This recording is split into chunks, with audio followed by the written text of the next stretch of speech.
درود فراوان، امیدوارم که حالتون خوب باشه. یک ریتم جدید همراه با تکنیک گلپه خدمتتون میخوام آموزش بدم. برای زدن این ریتم باید شما حتما روی گلپه پایین و گلپه بالاتون تسلط داشته باشید و زمانی که مهارت رو داشته باشید راحت‌تر میتونید اینو اجرا کنید. گلپه پایین که انگشت A این شکل با نوک پوست و ناخن به صفحه گیتار میخوریم. ببینید جایگاه مختلف هر کدوم یه صدا بده. سعی کنید جایی که صدای بم داره اون قسمت اجرا بشه. گلپه بالا که در واقع با این قسمت شستتون به قسمت بالا میخوریم. ریتم ما 4/4 است، تشکیل شده از 8 چنگه. به جای اینکه ساده بزنیم میخوایم تکنیک رو توش اضافه کنیم. ضرب اول تونیک هر آکورد میزنه. مثلا آکورد اگه می هست شما حتما باید به سیم 6 ضربه بزنید و همراه با گلپه. خود ریتم رو یه دو کامل توضیح میدم. یکتون با گلپه میخوره و میاد به سمت بالا. پس یک و دو میخوره بالا و یه دو گلپ میشه پایین. پس ببینید یک و با آی، دو با گلپه بالا و یه دو با گلپه پایین.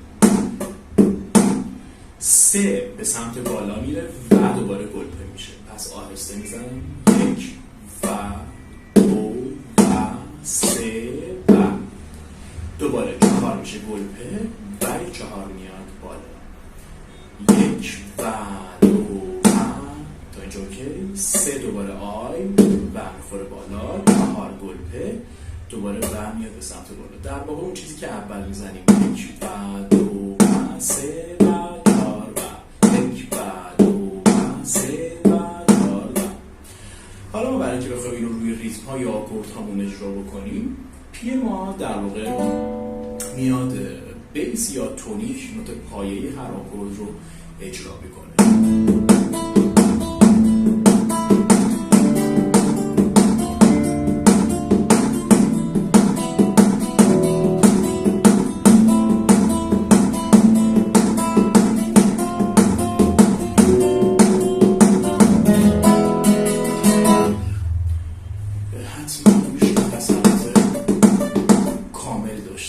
ببینید اکثر هنرجوها میخوان یه شبه همه چی رو در واقع یاد بگیرن که این مثلا شدنی نیست. کلا شما باید این رو آنالیز کنید. ضرب اول چجوریه تا به انتها. حالا زمانی که تسلط پیدا کردی یه روز تجربه آکوردهای پیچیده، آکوردهای ساده تر بزنید. حالا نمیدونم چی یا بلد هستین، هر چی که در دسترستون ساده باشه.